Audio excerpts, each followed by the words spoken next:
On a warm summer evening, a light rail train glides through the city of Charlotte. Inside, commuters scroll through phones, music playing softly through earbuds. No one senses danger. No one imagines that within moments, an ordinary journey home will become a scene of irreversible violence. For one young woman who had already escaped the horrors of war, this routine train ride would mark the end of her life. This is the story of Irina Zarutska, a refugee searching for safety, a daughter rebuilding from loss, and a tragedy that forced an entire city to confront the cracks in the systems meant to protect its most vulnerable. Charlotte, North Carolina, in the late summer of 2025. The air is thick with heat even after sunset. Streets glow beneath traffic lights, and the steady rhythm of the Lynx Blue Line carries workers home after long shifts. It is a familiar sound, comforting, predictable part of the city's daily pulse.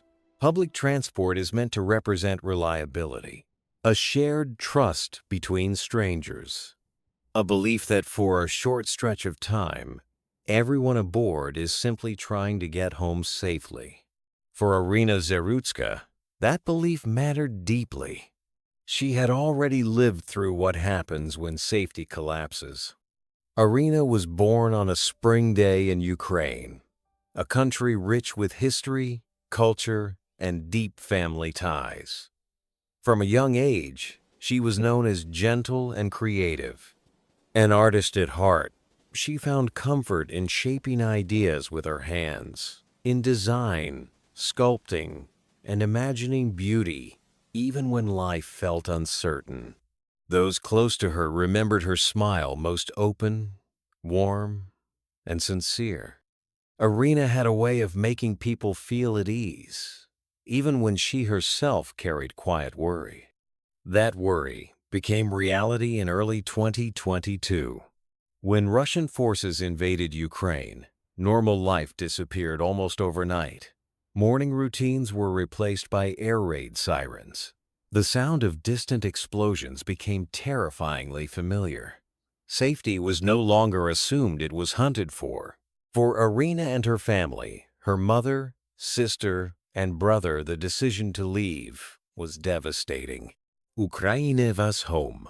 Leaving meant abandoning memories, identity, and everything familiar, but survival demanded it. Like millions of others, the Zarutska family became part of the largest refugee crisis Europe had witnessed since the Second World War. They crossed borders, endured uncertainty, and eventually reached the United States, a country that symbolized peace, stability, and the possibility of beginning again. Irina was just 23 years old. She arrived in Charlotte carrying trauma, hope, and an extraordinary determination to rebuild. Despite the cultural shock and emotional weight of displacement, Irina refused to retreat inward. She found work at a local restaurant, Zapetti's Pizzeria, where her kindness quickly made an impression. Co-workers described her as dependable, cheerful, and eager to learn. She worked long shifts, often on her feet for hours, saving what she could and planning for the future. Outside of work, Irina returned to her art. She sculpted, she designed, she dreamed. She spoke often about wanting to become a veterinary assistant, a career inspired by her deep love for animals. Neighbors remembered seeing her walking local pets, treating each one with patience and affection. On social media, her life in America appeared hopeful. Photos of the Charlotte skyline, smiling selfies with new friends, quiet moments that suggested something powerful healing. For Irina, America represented what war had stolen: the ability to plan tomorrow. By the summer of 2025, she had settled into routine: work, art, family, rest. Slowly, stability was forming. Then came Friday, August 22nd. It was warm, ordinary, unremarkable. Irina finished her shift at the pizzeria that evening and changed into her work t-shirt. Tired but content, she placed her earbuds in, letting music drown out the noise of the day. She walked to the nearest Lynx Blue Line station, a route she had taken many times before. Security cameras later showed her boarding the train at approximately 9:40 p.m. She moved with ease. No hesitation. No sign of fear. She found a seat, opened her phone, and allowed herself to unwind. Home was only minutes away. Behind her, another passenger took a seat. A man she had never met. A man whose life had been unraveling for years. His name was D. Carlos Duan Brown, Jr. He was 34 years old. To those unfamiliar with his history, he looked like any other commuter. Quiet, unremarkable, easily overlooked. But Brown's past told a very different story. His criminal record stretched back to 2011 and painted a long pattern of instability. Over more than a decade, he cycled repeatedly through the criminal justice system. Armed robbery, felony larceny, breaking and entering. He had served more than 5 years in prison for robbery with a dangerous weapon. Alongside the serious crimes were smaller but telling incidents: shoplifting, misuse of emergency services, erratic behavior moments that hinted at something deeper going wrong. Brown's family would later describe a long and painful battle with mental illness. He had been diagnosed with schizophrenia. He experienced hallucinations and extreme paranoia. At times, he believed the government had implanted a chip inside his body controlling his thoughts, movements, even when he ate. His sister, Tracy, spoke of a man who was no longer anchored to reality. His mother, Michelle Ditt, watched helplessly as his condition worsened. Homelessness followed.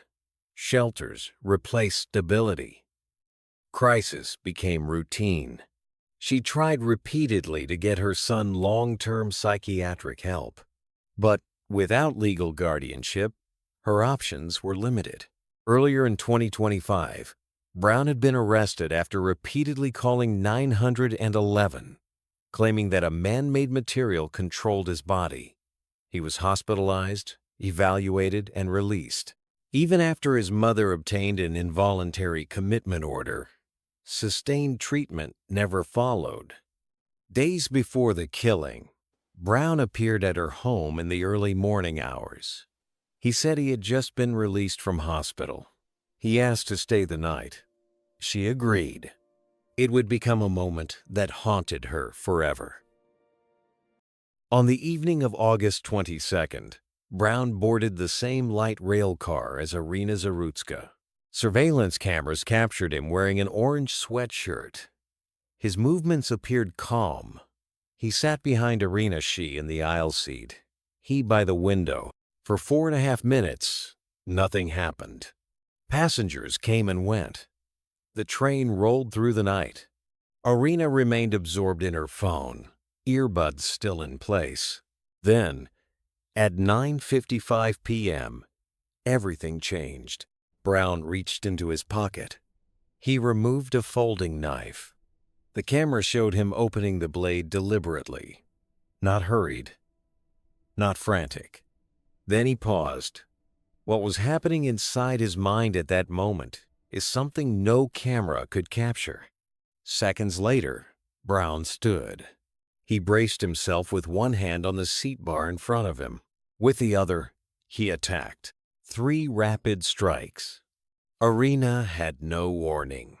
The first sensation she felt was pain, sudden, violent, incomprehensible. The blade struck her neck and throat. On the footage, she curled inward instinctively, knees drawn to her chest. One hand flew to her mouth, a silent expression of shock.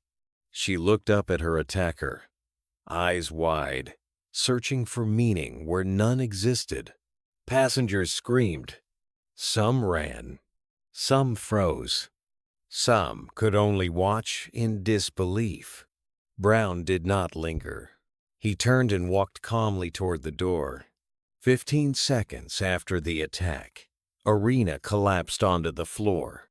Blood pooled beneath her as the train continued moving now, a mobile crime scene carrying unimaginable horror. Emergency response. Panicked calls flooded 911. The train came to a stop roughly 2 minutes later at the next platform. Charlotte-Mecklenburg police were already en route. Inside the carriage, officers found Irina lying motionless. Her phone was still nearby, her earbuds still in her ears.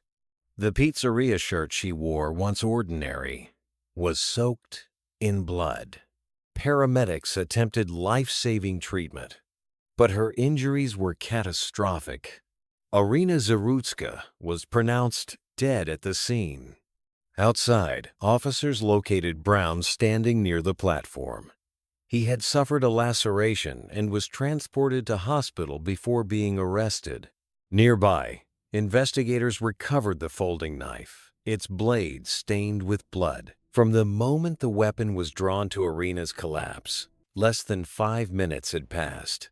5 minutes that altered countless lives forever. The surveillance footage became central to the investigation. It showed an unprovoked, random attack. There was no argument, no interaction, no warning. The release of the video later sparked fierce debate. Some argued transparency was necessary. Others believed broadcasting such footage violated Irina's dignity and traumatized her family further. But the images left no doubt about what had happened. News of the murder spread rapidly not just because of its brutality, but because of who Irina was. A refugee, a survivor of war, a young woman who believed she had finally found safety. Public outrage followed quickly. How could someone with Brown's history be free? Why had mental health interventions failed repeatedly? Why were there no security personnel aboard the train? The Charlotte area transit system confirmed that no security officers were stationed on Irina's train that night. Security teams patrolled the system, they said, but not every train. Ironically, a security team had been riding a train directly ahead of the one where the murder occurred. Close enough to respond, not close enough to prevent. Charlotte's mayor called the killing senseless and tragic, announcing increased patrols and visible security. But for many, the measures felt reactive solutions born only after blood had been spilled. The case soon escalated beyond Charlotte. Federal officials seized upon the murder as a symbol in broader debates over crime and public safety.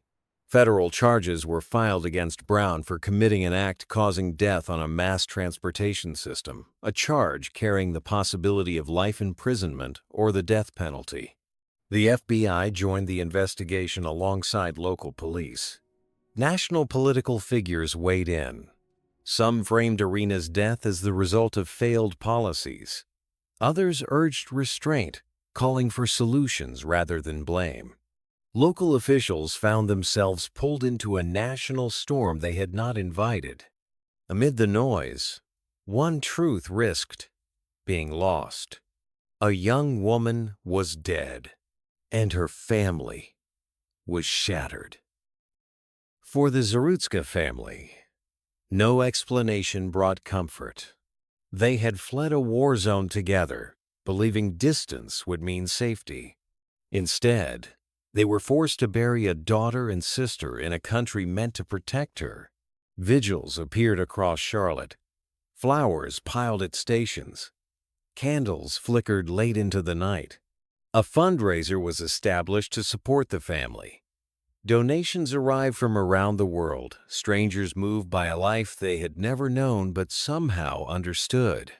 Irina's obituary spoke not of violence, but of love. Of art, of animals, of kindness. Friends shared stories of her gentleness, her determination, her hope. Meanwhile, Brown's family carried their own complicated grief.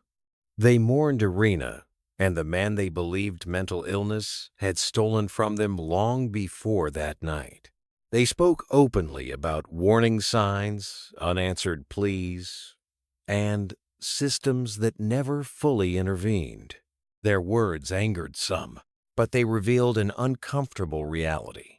The system had failed more than one person. It had failed to protect the public, failed to treat severe mental illness, failed to prevent a foreseeable tragedy. Understanding that does not excuse the crime, but it does demand reflection. Today, trains still run along the Blue Line. Passengers still scroll through phones, still listen to music, still trust they will arrive home safely. That trust is fragile. It is the promise society makes quietly, collectively, every time someone steps onto public transport. Irina Zarutska believed in that promise. After surviving war, displacement, and loss, she believed safety was finally hers. She deserved that belief. She deserved to go home. Her story is not just about violence. It is about systems under strain, about compassion without structure, about protection promised but not delivered. Irina will never become a veterinary assistant, never finish another sculpture, never walk another dog through her neighborhood streets. But her life and her death demand something of us, that we do better, that safety is not assumed, but actively protected, that vulnerability is met with action, not indifference.